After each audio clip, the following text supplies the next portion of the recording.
halimbawa, ang points nyo is 450, right? At tapos, nagkaroon ng draw. At ang minimum points na required is 450. So, swak doon sa kung anong meron ka. But again, guys, it doesn't mean na makakakuha agad kayo ng invitation to apply.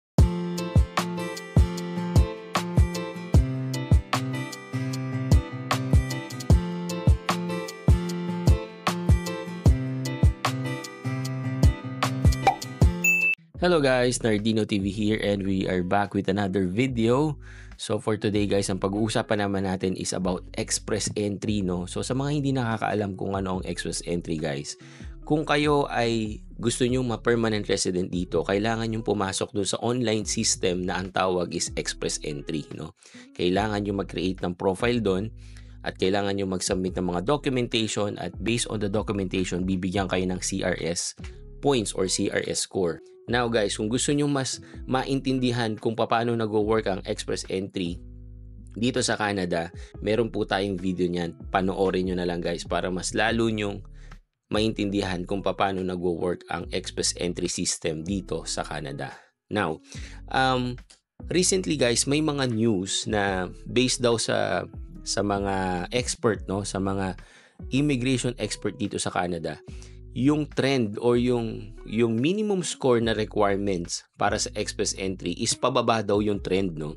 And kung talagang totoo yan guys, this is actually a very good news para dun sa mga nangangarap na makatanggap ng invitation to apply sa express entry pool, no? So, yung mga mag-a-apply pa lang at yung mga nasa express entry pool na, this is actually a good news para sa inyo, no?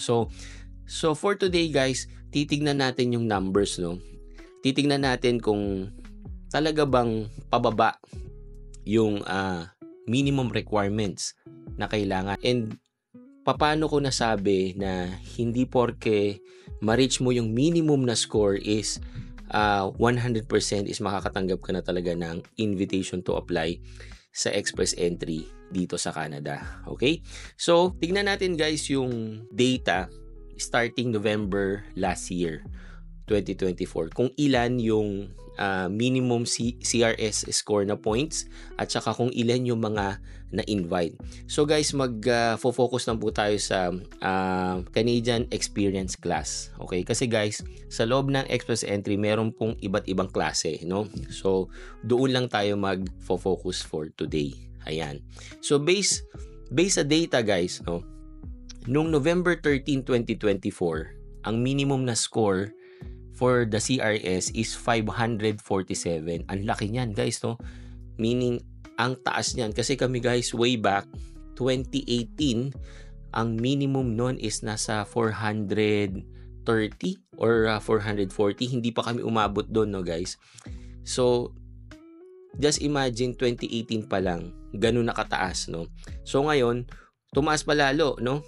So, November 13, 547. At ang total na na-invite for that score is 400. Right? Yan po yung nabigyan ng invitation to apply. Right? So, nung November 19 naman, 2024, bumaba. Right? Naging 539. Okay? So, from 539,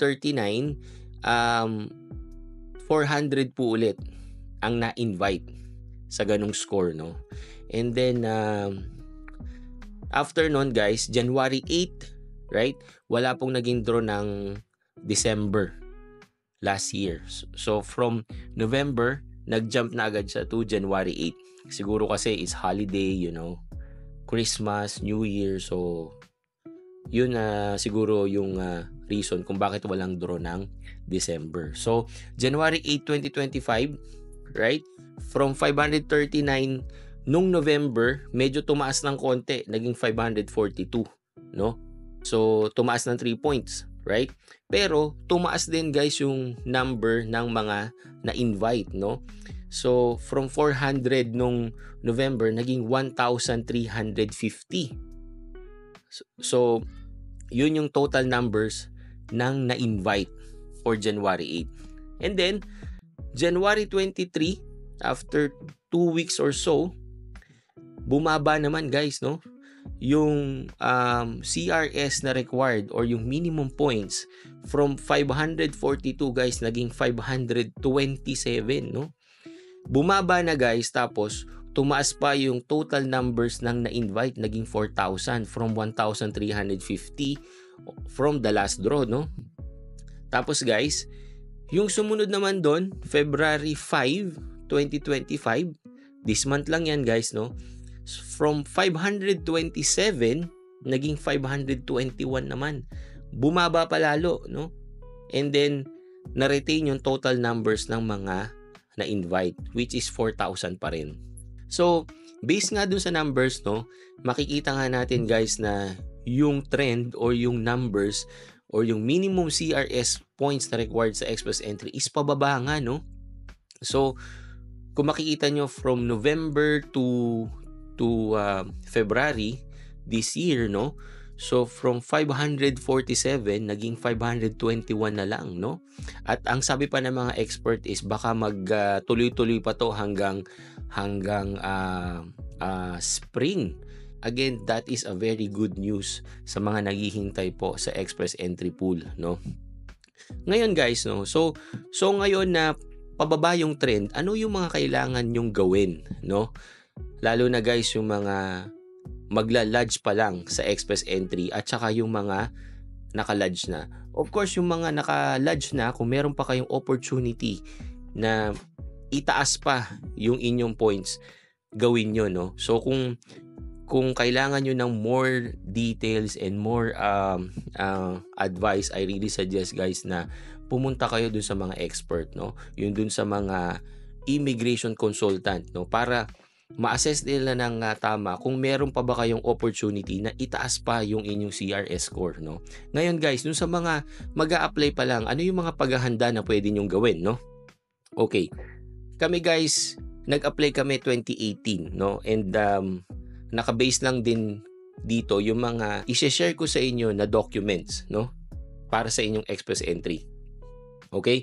And guys, yung unang application po namin noong 2018, hindi po yun naging successful. Meron din po tayong video niyan. Kung gusto nyong mapanood yung aming failed express entry journey, okay? Nung unang-una kaming nag-apply, panoorin nyo rin yun guys kasi marami rin kayong makukuha doon na details, right? And information, okay? So, ang pwede nyong gawin guys or yung unang-unang kailangan nyong ihanda, no? Na para sa akin is napaka-importante guys is yung inyong educational credential assessment or yung inyong ECA, right? Sa amin, ang ginamit namin dyan guys is yung WES, yung World Education Services guys. Yung ECA guys, yan yung nag-evaluate ng degree or nung inyong educational background, lalo na guys kung outside of Canada. Kasi guys, syempre yung mga pinag-aralan natin halimbawa sa Philippines, hindi yan pareho ng standard dito sa Canada. Sample ako guys, so yung tinapos ko na bachelor's degree na 5 years, right? So nung nagpa-assess na ako sa West, ang corresponding Canadian level niya is just a 2-year degree, right? And then meron din namang instance na same lang, halimbawa yung sa wife ko. So yung tinapos niya ng MBA sa UK, the same level lang din, MBA pa rin or master's degree pa rin yung equivalent. So nakabase yata yan sa school and then sa country kung saan mo kinuha. Yan.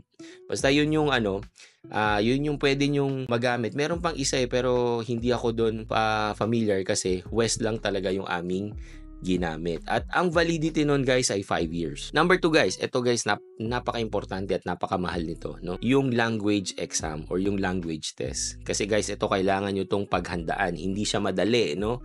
Pero hindi imposibleng ipasa, right?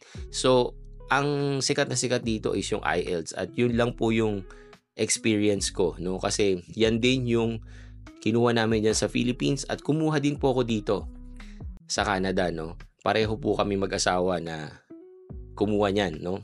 So, and yung result niyan is valid for 2 years, guys. Same validity ng Express Entry profile nyo, 2 taon lang din guys, no? So, kailangan nyo yung pagandaan, no? Kasi guys, hindi rin yan mura, no? I think, nung last ko nakuha, nasa mga 14,000 to 15,000 pesos na yan, no? So, yan. And then, guys, yung third one is yung proof of funds, right? Guys, para po sa mga CEC o yung Canadian Experience Class, wala pong proof of funds. Pero yung sa mga federal class or yung skilled worker and trades, meron pong proof of funds yan. So, pa-flash ko na lang sa screen guys, yan yung proof of funds na kailangan nyo ihanda kung yan yung type of express entry na kukunin nyo or yung ia-apply nyo. Ayan. Yung mga other things or yung mga other documents guys, hindi naman siya ganun kahirap kunin, no? Unlike dun sa top 3 na aking sinabi. So yung mga other guys like yung NBI, yung kung meron kayong job offer na dito, proof of work, yan guys, no? Kailangan yung i-compile lahat yan. So yung mga certificate of employment nyo sa Philippines at saka dito sa Canada kung meron kayo, kailangan yung i-compile lahat yan. Yan. So, yan yung mga pwedeng paghahanda na dapat nyong gawin guys, no? Ngayon na nakikita natin na is yung CRS score is pababa, no? So, kailangan nyo maging ready, no? Para talagang kapag tuloy-tuloy yan, is meron kayong edge at ready na lahat ng inyong documentation. But, again guys, yung sa mga mag-a-apply po, no?